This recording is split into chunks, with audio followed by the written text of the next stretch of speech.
momennya itu sebetulnya ibu saya ngumpulin gitu. Sebenarnya sebelum ngumpulin adik-adik saya, karena kan warisannya ya, manggil saya ibu itu pesen. Kita pada saat itu sudah buka 2 toko. Jadi toko yang kedua itu toko yang sekarang Ampel. Toko yang pertama yang 3x4 itu kita tahun 2010 kita tutup karena kecil di dalam dan berdekatan juga dengan toko yang satunya besar, toko ya yang di Ampel. Nah, ada 2 toko, saya 4 bersaudara. Ibu bilang, Sir, coba kamu cari 2 toko lagi untuk adik-adikmu yang lain.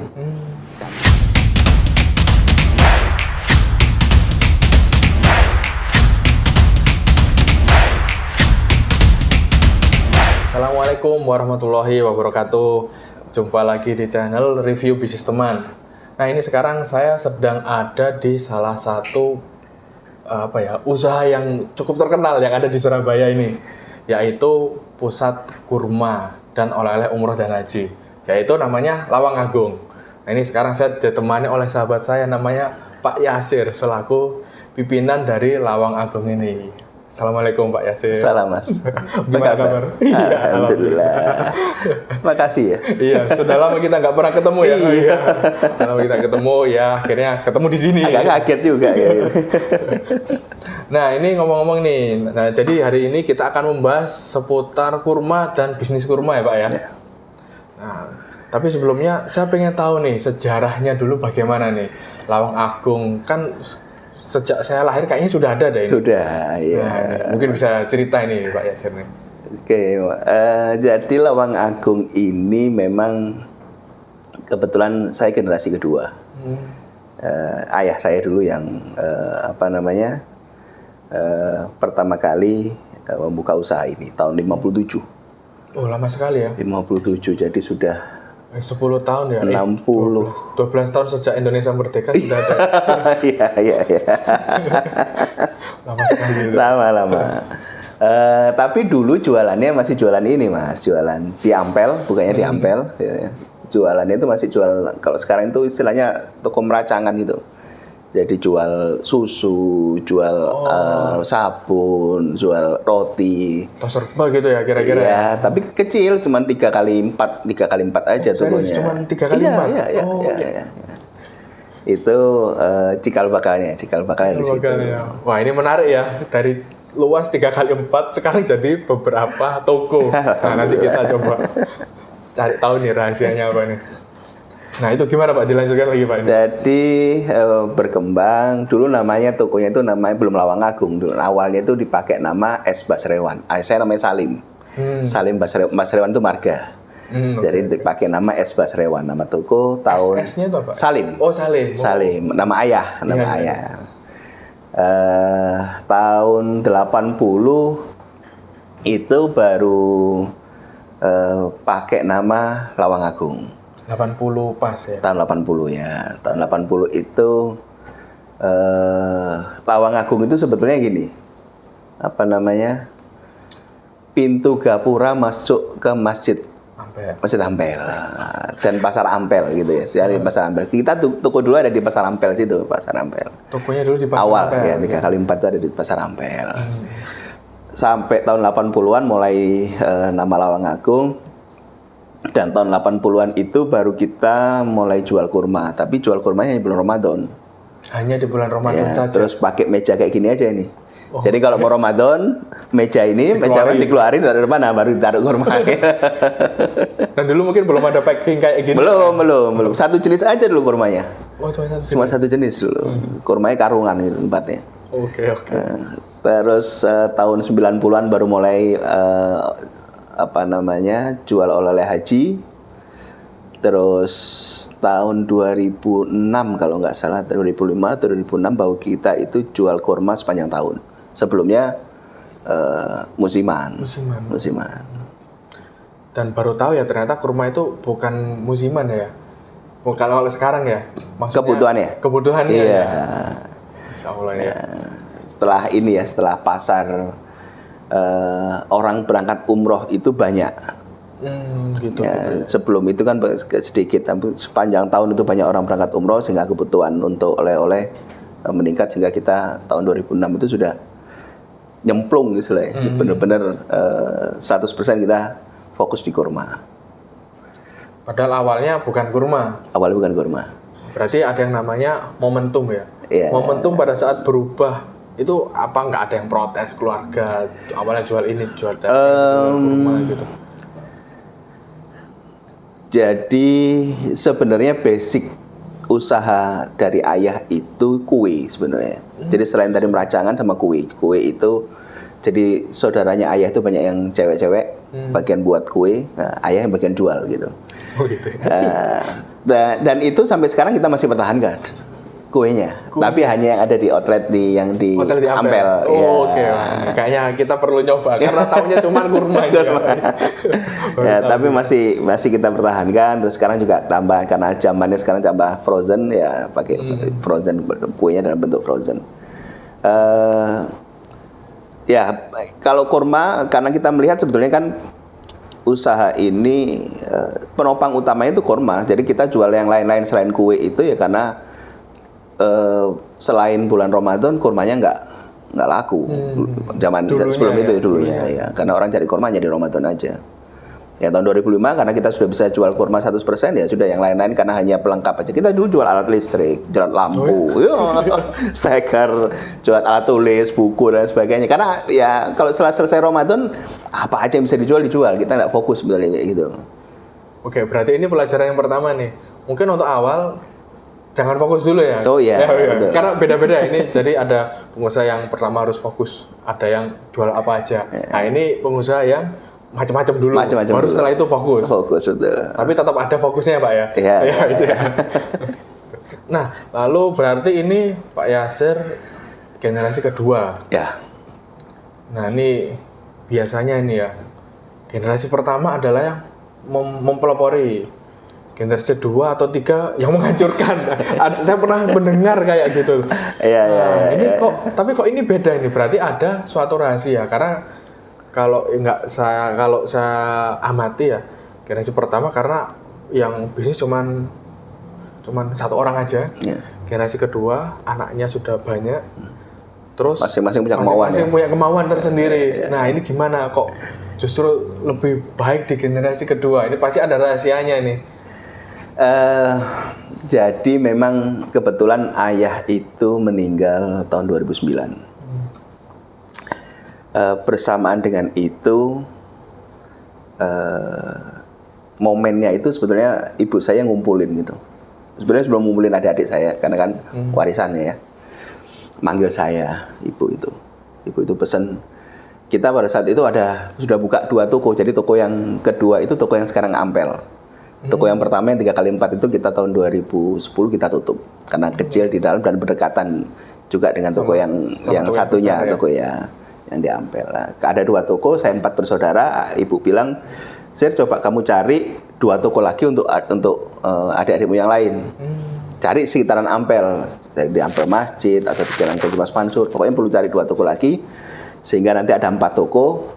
Masing-masing kalian pegang 1 toko. Semuanya ada di daerah Ampel, ibu bilang gitu. Bilang, saya enggak mau kayak gitu.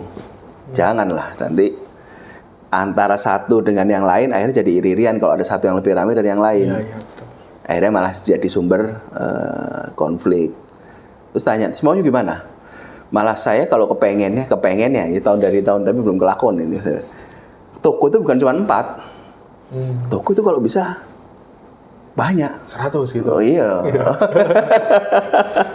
Ya terus karena sampai tahun 2009 kita itu masih mengelola bisnis ini tradisional. Jadi kita sebagai pemilik bisnis itu harus standby di toko. Jadi sistem kasir itu harus kita bersaudara, harus dipegang sendiri uang, tidak boleh diserahkan ke orang lain. Nah, kenapa itu ibu bilang toko itu maksimal 4, gak bisa lebih dari 4, karena kita 4 bersaudara masing-masing pegang 1 kasir. Saya bilang saya kepingin lebih banyak, gimana caranya? Kamu cuma 4 bersaudara, mau tokonya lebih dari 4 gitu. Saya bilang itu toko-toko modern kita tidak pernah punya, yang tidak pernah lihat yang punya jadi kasir.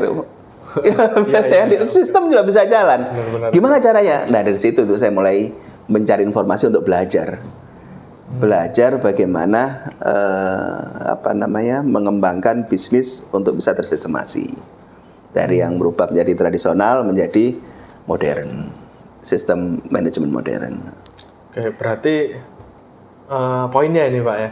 Berarti dari awal itu dimiliki bersama berarti ya, Ya. Lawang Agung ini sampai sekarang gitu ya. Ya. Oh, jadi sudah jelas pembagiannya di awal gitu ya. Betul. Supaya Jadi memang tetap kita satu, tapi kita langsung bagi bersama-sama daripada masing-masing kita berempat akhirnya bersaing, malah nggak sehat. Itu justru rukun ya dari situ ya Pak ya.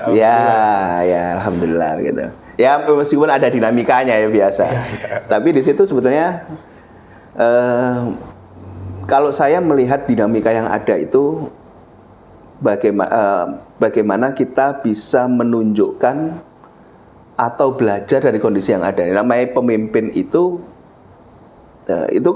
ini ya, ujian leadership sebagai, kebetulan saya yang tertua gitu. Oh gitu. Saya Dari 4 bersaudara, saya tertua, dan itu saya pikir itu ujian leadership saya, bagaimana saya bisa mengarahkan adik-adik ini untuk bisa tetap dalam satu kapal agar kita bisa mengarungi bisnis ini bersama-sama gitu. Oke, wah itu ya semakin menarik aja ini ya teman-teman ya. Ini ternyata ya prosesnya panjang. Lalu ini jadi dari tradisional pengen dibuat sistem itu perlu proses berapa lama, dan ini tangis darahnya atau momen bahagia itu bagaimana? Ini seperti gimana? Ini kayaknya yang teman-teman perlu tahu nih. Kayaknya orang lihat Lawang Agung sekarang udah besar, enak lah ini. Sudah sukses nih. Padahal belum tahu tuh dulunya gimana nih. Berdarah-darahnya. Iya, berdarahnya. Jadi kayaknya perlu tahu nih. Jadi kalau pengen besar biar tahu. Jadi sebenarnya kalau bicara seperti itu, berdarah-darah, tangis darah gitu, seakan kan horor gitu ya. Oh, iya. Kita kan bisa cerita seperti itu karena pada saat menjalaninya ya sebenarnya gini. Kita itu berani untuk mengambil sebuah langkah maju dan berani mengambil, sebenarnya bukan resiko ya, tapi mengatasi masalah. Saya itu yakin masalah yang hadir kepada kita itu adalah sebuah momen untuk kita itu bisa naik kelas. Oke. Sehingga apapun yang terjadi pada saat kita berhasil mengatasi masalah itu, secara tidak sadar atau tidak sadar, kita tuh akan berada di kelas yang berbeda.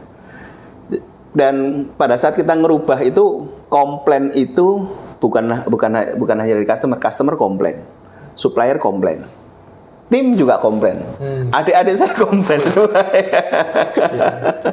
Jadi pertama kali kita merubah cara berbisnis, awalnya itu kan tradisional, jadi orang itu harus dilayani. Pembeli datang, belinya apa? Toko tradisional kan begitu toh. Kalau modern kan pembeli bisa ambil sendiri, bisa langsung dilayani, boleh cuma mungkin tanya-tanya. Tapi kalau tradisional harus dilayani dari mulai awal masuk sampai selesai. Ya, dan pada saat kita merubah cara, dan yang kedua, tradisional itu bisa ditawar. Benar.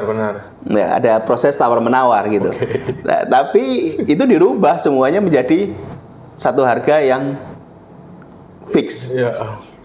Padahal histori toko ini sudah dari tahun 80-an, cara kerjanya itu tawar menawar. Tiba-tiba saya harus merubah menjadi ini fixed price gitu.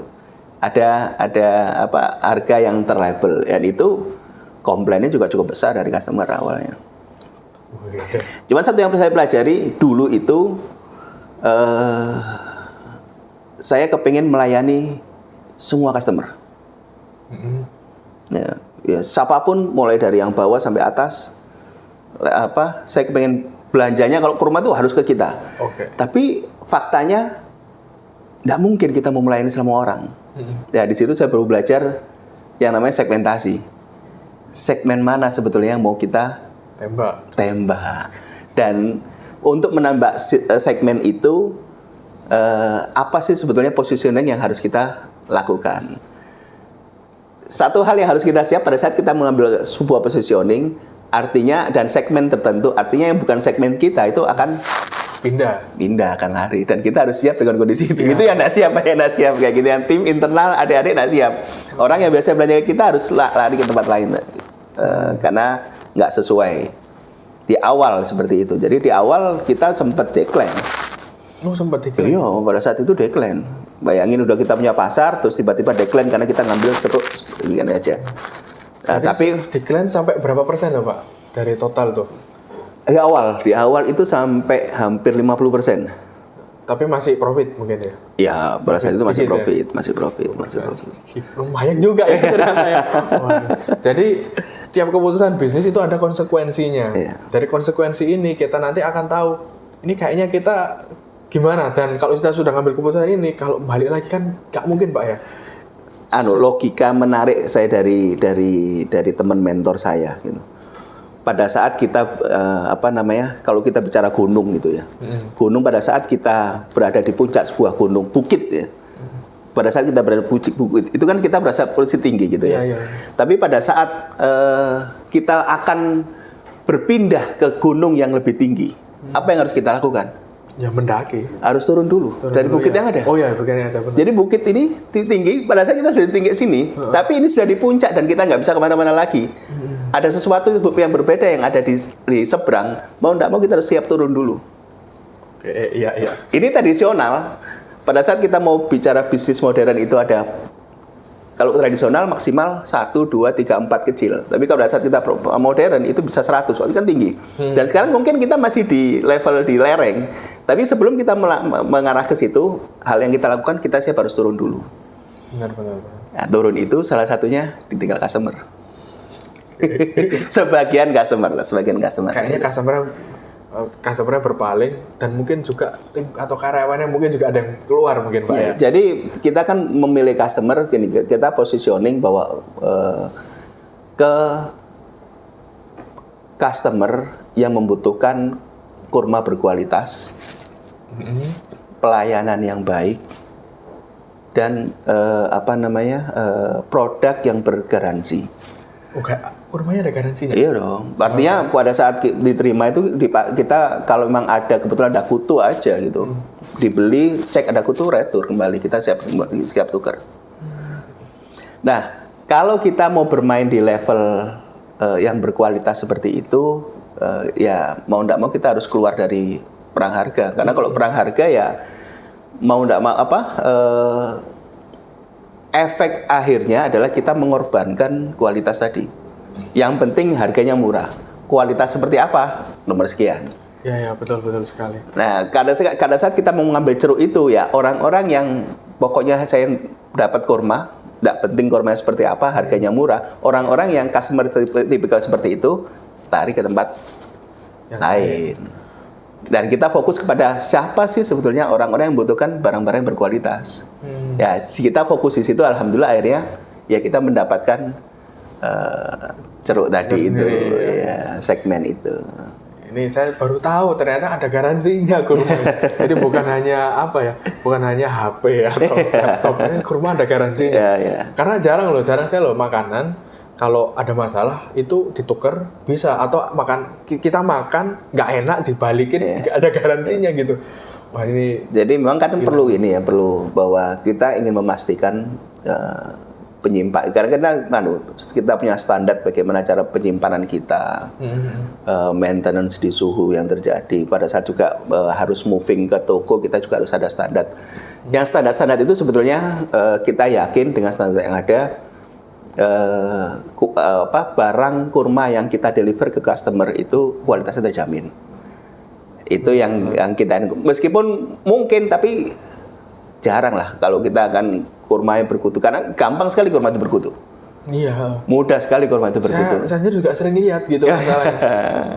Apalagi kalau teman-teman lihat di TikTok atau sosmed tuh kadang-kala ada yang bikin ulasan kurmanya kutuan. Jadi akhirnya inilah alasan saya malas makan kurma. Itu akhirnya malah kontraproduktif ya. Orang mau sunnah akhirnya jadi hilang gitu kesempatan gitu.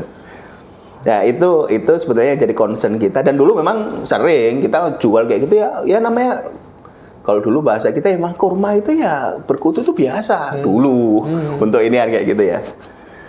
Dan memang sebagian orang bilang kurma berkutu itu biasa, tidak apa-apa itu dimakan apa. Tapi buat kita mungkin sebagian orang melihat ya tidak nyaman gitu melihat kurma dengan ada kutunya seperti itu. Oh iya benar. Nah itu yang akhirnya kita berkomitmen untuk bagaimana kita bisa mendeliver kurma itu kepada customer dengan kualitas terstandar, dengan kondisi terbaik. Masya Allah ya, ini keren sekali nih penjelasannya. Jadi ada segmentasi, positioning, dan ada kualitas di situ. Jadi teman-teman kalau menjual sebuah barang, produk ataupun jasa, kasih aja yang kualitasnya tinggi ya Pak ya. Jadi market itu pasti ada market yang mencari. Ada marketnya sendiri itu. Ya, ada marketnya. Benar-benar. Yang jelas kita kalau bisa mensegmentasi dulu, kita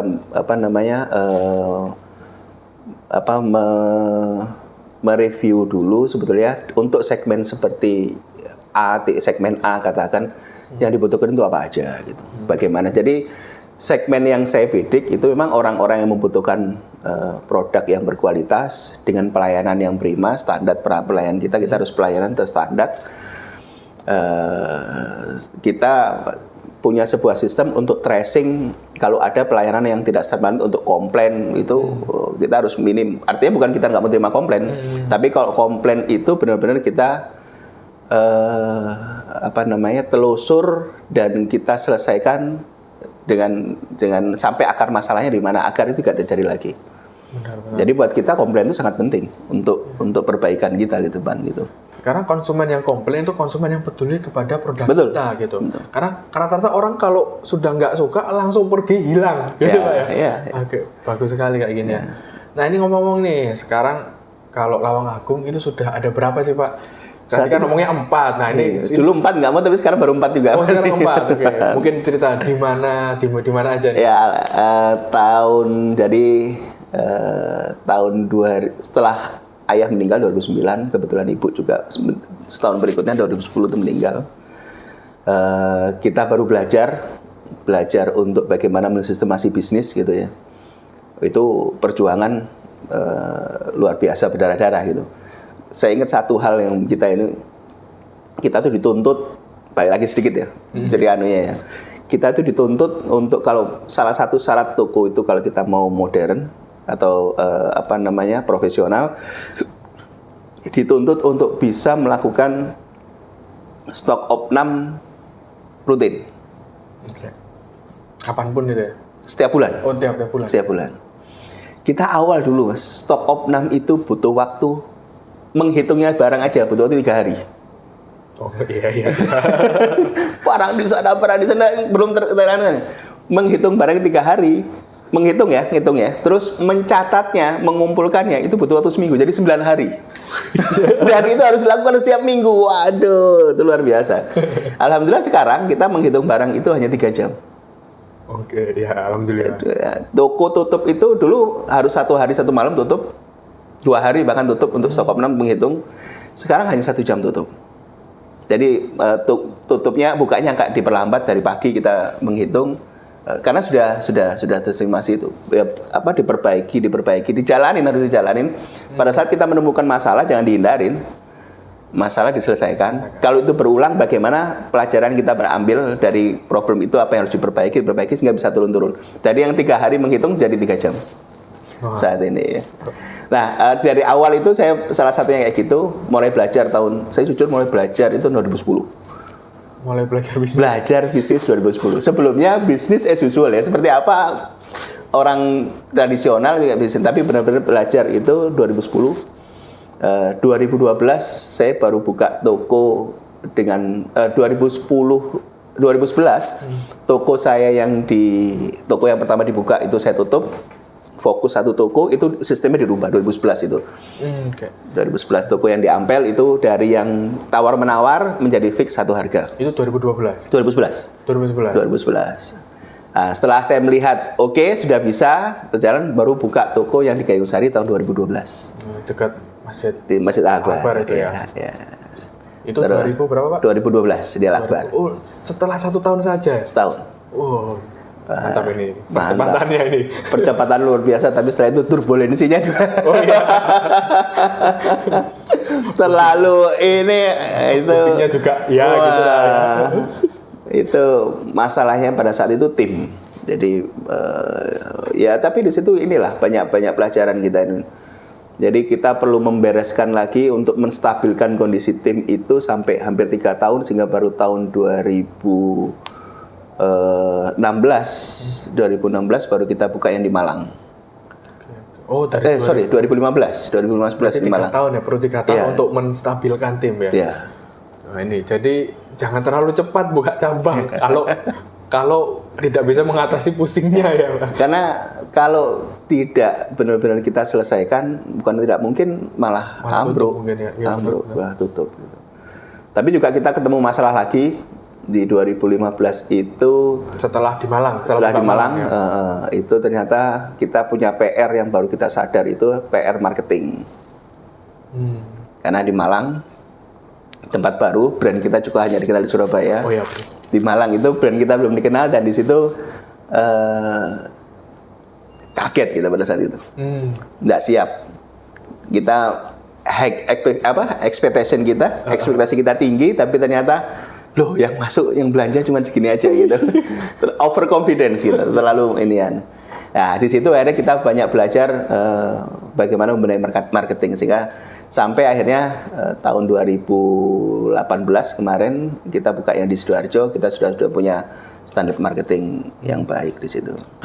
Kita itu sebetulnya ada 2 divisi, ada divisi outlet dan divisi grosir. Memang kalau kawan-kawan ada yang tertarik untuk berbisnis kurma atau juga mungkin mau kepengen buka toko seperti kita, kita siap support untuk itu gitu. Karena ini kita sekarang lagi godok, tapi kedepannya kita juga